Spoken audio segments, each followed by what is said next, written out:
Este programa es de tipo cultural y educativo. Contiene elementos de lenguaje, salud, sexo y violencia A que puede ser presenciado por niños, niñas y adolescentes sin la supervisión de sus madres, padres o responsables.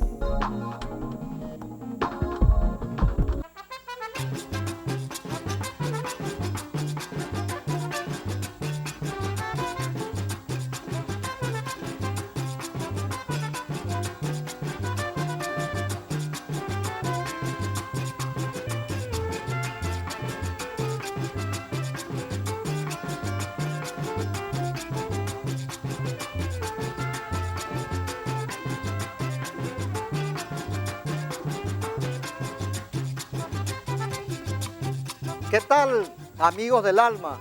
Como siempre, buscando en el baúl de los recuerdos, memorias inolvidables en que traemos al presente para alegrar el espíritu por aquello de que recordar es vivir.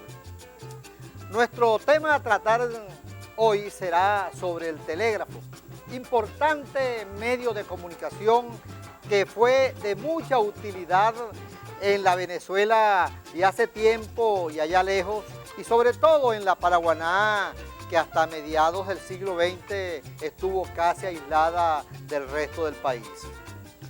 Este invento revolucionó al mundo porque Samuel Morse, su inventor, hizo posible desde 1835 la comunicación de códigos de mensajes cortos escritos a grandes distancias.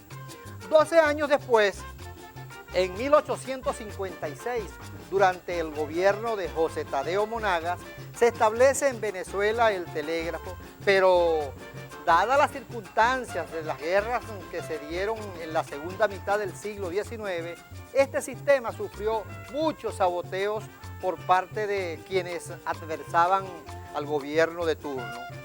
Sin embargo, no es sino hasta 1908, cuando comienza la dictadura de Juan Vicente Gómez, que el servicio se normaliza y se crean nuevas redes por todo el territorio nacional con la identificación de telégrafos federales.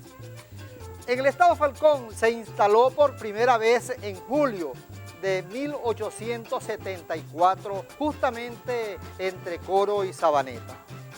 Del mismo modo, la primera estación telegráfica en Paraguaná se creó en el puerto de Adícora en el año de 1900.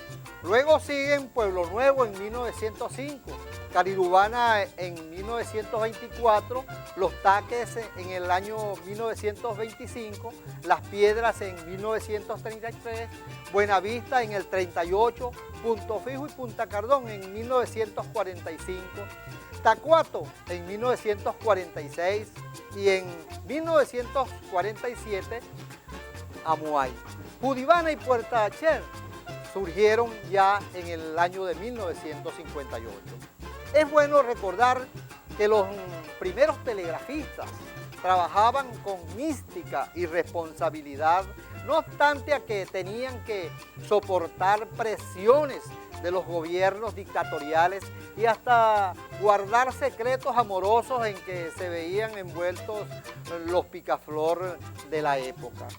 Trabajaban hasta 24 horas corridas, pero los más sacrificados eran los guardalíneas que salían a toda hora y hasta bajo lluvia a reparar fallas, para lo cual utilizaban herramientas rudimentarias como una peinilla, rollo de alambre, linternas, tenazas, un par de cinchas de las que se les colocan a los burros, pero que servían para encaramarse a los postes.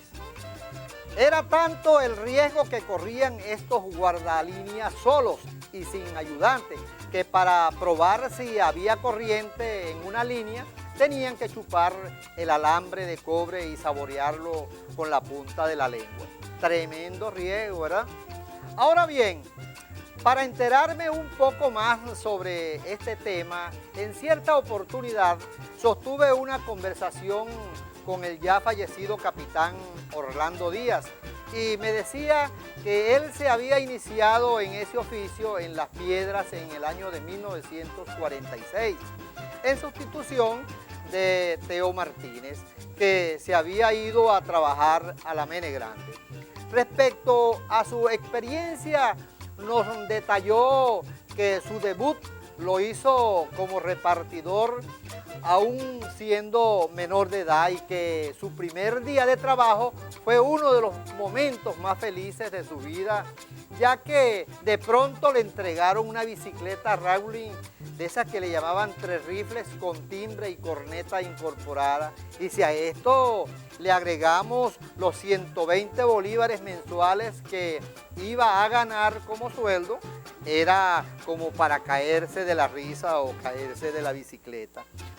Por esos días, Tropezón vivía su época dorada como centro de la prostitución, por lo que llevar volando a ese sitio un telegrama urgente y traer la respuesta inmediata dejaba sin querer queriendo buenas propinas.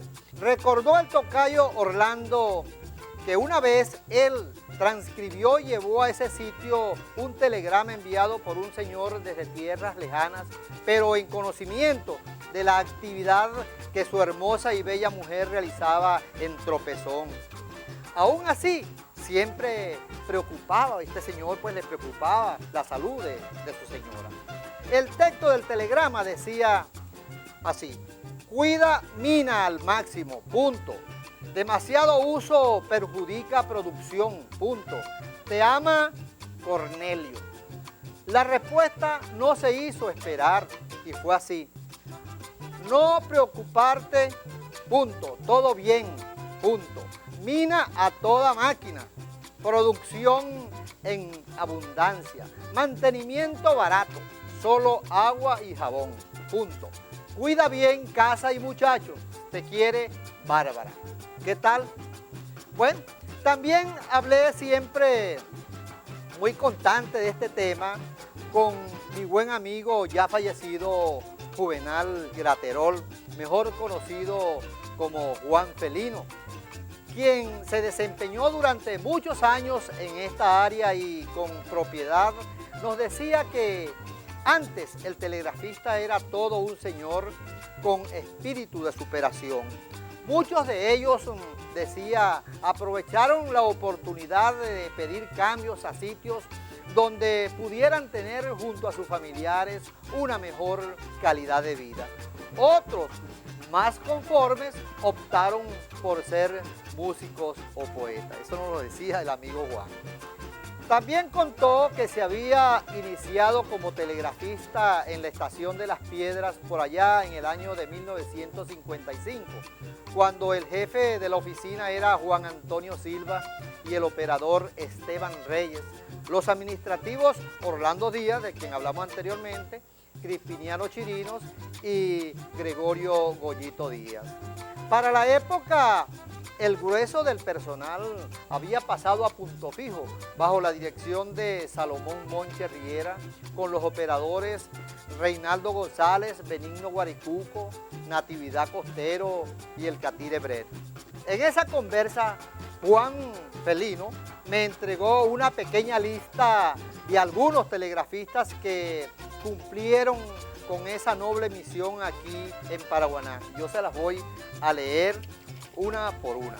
Decía así: Adelis Romero en Buenavista, Ramón Emilio Lovera en Adícora, Cocó Bret García en Los Taques, Esteban Reyes y Pichucho Ramírez en Amuay, Enrique Sabarce y Crispín Saavedra en Punta Cardón, Julio Jiménez, Pedro Arturo Rivero y Mario Trejo en Tacuato, Carlos Luis Fortique en Pueblo Nuevo. Por cierto, este señor Fortique fue un digno ejemplo a la constancia en el trabajo y no quedó otro remedio que jubilarlo contra su voluntad después de 56 años de labor. A Fortique lo reemplaza en el cargo el señor Carlos Romero. En Carirubana tuvo como jefe al señor Lumanivantel Robles Guillermo, un nombre raro, que a su vez es sustituido por Rafael Ceballos, que pasó después a ser jefe de la oficina en punto fijo. Por su parte, la oficina de telégrafos de Judibana tuvo como primer jefe a Jesús Chucho Villavicencio. Después pasaron por ella un señor de apellido Milano y Félix da Costa Gómez. Asimismo, la oficina de Puerta Shell tenía como jefe a Rafael Laguna y como operadora a Ramona Higuera, que al final terminó casándose con Juan Felipe. Luego comenzó la generación de relevo con Justo Trejos, Lolo Villavicencio, Fanny Delgado de Primera, Teófilo Padilla, Duígedes Rodríguez y otros que por falta de tiempo nombraremos en otra ocasión. Pues bien, atrás quedaron en las viejas casonas los sonidos del tica-ticarián que emitían los aparatos que descifraban los mensajes. Mensajes de todo tipo y hasta curiosos como aquel que recibió un estimado amigo telegrafista que había sido trasladado al oriente del país y no supo más nada de su esposa ni de sus hijos hasta 2 años después, que recibió un telegrama enviado por ella en términos de béisbol que decía más o menos así: embarazada, punto. Mi amor, fue un error, punto. Aunque creo de mi parte fue un foul, punto. Mi amigo, sin molestarse, le envió la respuesta de la siguiente manera: quieto, sin nervio, viendo juego desde Dogout, punto. Menos mal que fue un foul, punto. Considera mi desespero de haber sido un jonrón. Y así como estos casos, fueron muchos los telegramas que se enviaban los destinatarios y los remitentes en la Paraguaná de hace tiempo y allá lejos.